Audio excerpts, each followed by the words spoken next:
તો વાત કરીએ ગુજરાતની જમીનની. ભલે કોઈની પાસે ખેતર હોય કે પ્લોટ, એના નિયમો શું છે ખબર છે?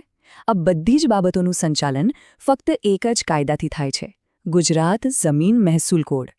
હવે આને ખાલી એક કાયદો ના સમજતા, આ તો જમીનના દરેક વ્યવહાર માટેની સમજી લો કે એક આખી ગાઈડબુક છે. તો ચાલો આજે આને એકદમ સરળ ભાષામાં સમજીએ.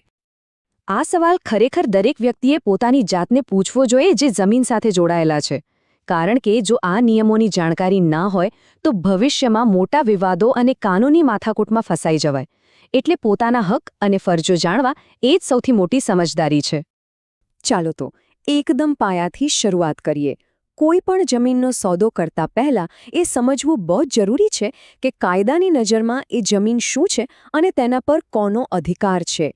આ કોડ બસ એ જ કામ કરે છે.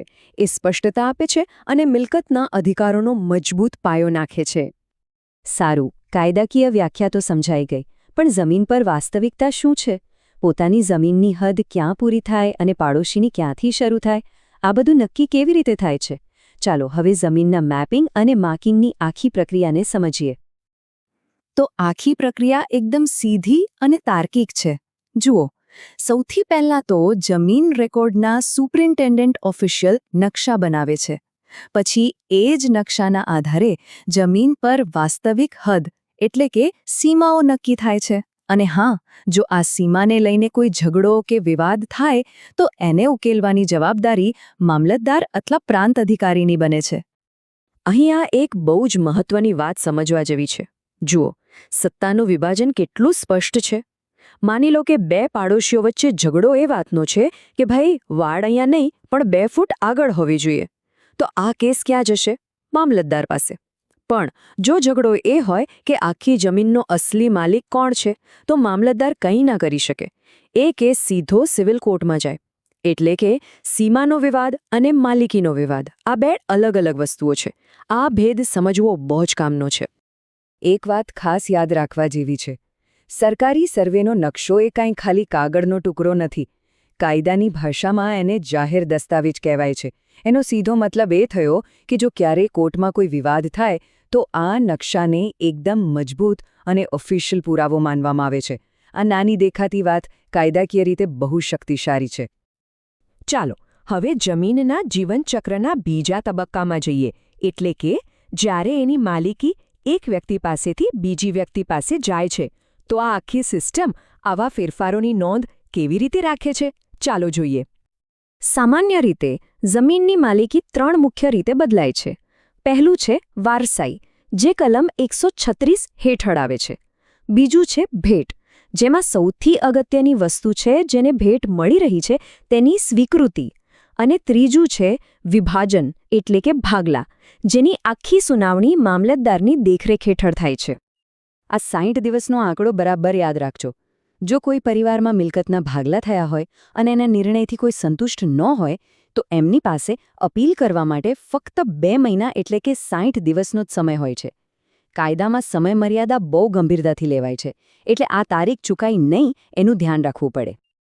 તો હવે કાગળના યુગમાંથી સીધા ડિજિટલ યુગમાં આવીએ. આ વિભાગમાં આપણે એ જોઈશું કે આધુનિક ટેકનોલોજી અને ખાસ કરીને ઈ-ધારા સિસ્ટમ જમીનના રેકોર્ડ્સને કેવી રીતે સંભાળે છે. જો એકદમ સાદા શબ્દોમાં કહું તો ઈ-ધારા એટલે જમીનનો જીવંત ડિજિટલ પાસપોર્ટ.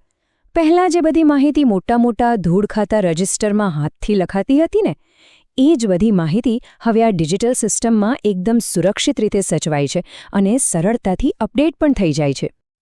આખી સિસ્ટમ મુખ્યત્વે 2 ફોર્મ પર ચાલે છે.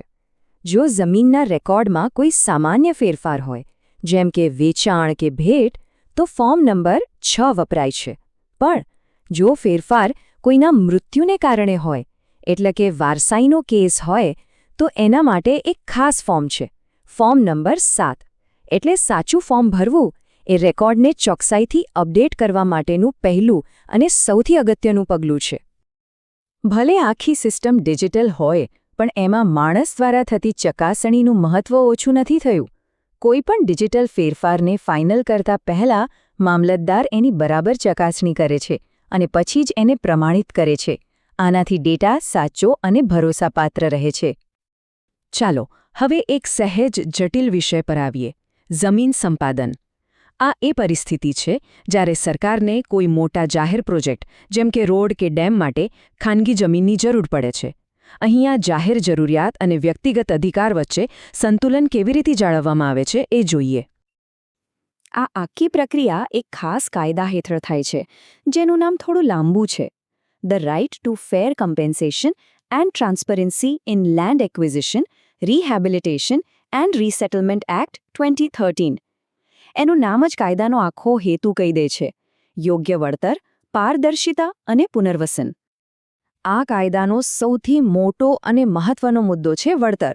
જો સરકાર કોઈ જાહેર પ્રોજેક્ટ માટે કોઈની જમીન લે છે તો તે જમીનની બજાર કિંમતના 4 ગણા સુધીનું વળતર આપી શકે છે. આ જોગવાઈ એ સુનિશ્ચિત કરે છે કે જેની જમીન જાય છે તેને યોગ્ય અને પૂરતું વળતર મળે.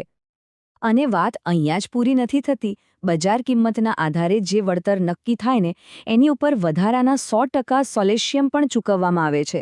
સોલેશિયમ એટલે શું? એ ફરજિયાત જમીન આપવાને કારણે જે માનસિક અને ભાવનાત્મક તકલીફ થાય એના માટેનું વળતર છે. આ બતાવે છે કે કાયદો જમીન માલિકની મજબૂરીને પણ સમજે છે. સારું, હવે આપણે આજના વિશ્લેષણના છેલ્લા વિભાગમાં છીએ.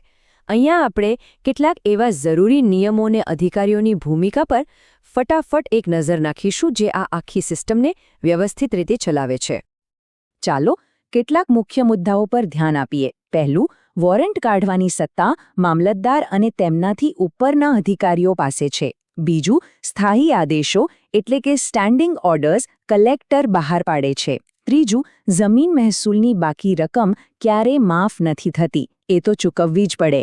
અને છેલ્લે, જો રેકોર્ડ ઓફ રાઇટ્સની નકલ જોઈતી હોય તો એની અરજી કલમ 223 હેઠળ કરવી પડે. અને હા, આ એક બહુ જ અગત્યનો મુદ્દો છે જેમાં ઘણીવાર લોકો ગૂંચવાઈ જાય છે. ગુજરાત જમીન મહેસૂલ કોડ ફક્ત જમીનના મહેસૂલ અને રેકોર્ડ્સ માટે છે. એ મકાન માલિક અને ભાડવાતના ઝઘડા કે સંબંધોને નિયંત્રિત નથી કરતું. એના માટે તો એક આખો અલગ જ કાયદો છે. તો આપણે ગુજરાત જમીન મહેસૂલ કોડની આખી સફર કરી, પણ બધું સમજ્યા પછી છેલ્લે એક મોટો સવાલ મનમાં આવે છે. જુઓ, બધું ડિજિટલ થઈ રહ્યું છે, જમીનના રેકોર્ડ્સ ઓનલાઈન છે, નવા નિયમો આવી રહ્યા છે. તો શું આ 19મી સદીમાં બનેલો કાયદો આજની 21મી સદીના પડકારો માટે ખરેખર તૈયાર છે? શું આ જૂનો પાયો ભવિષ્યનું વજન ઉઠાવી શકશે? આ એક એવો સવાલ છે જેનો જવાબ કદાચ આવનારા દાયકાઓમાં આપણને મળશે. વિચારવા જેવી વાત છે, ખરું ને?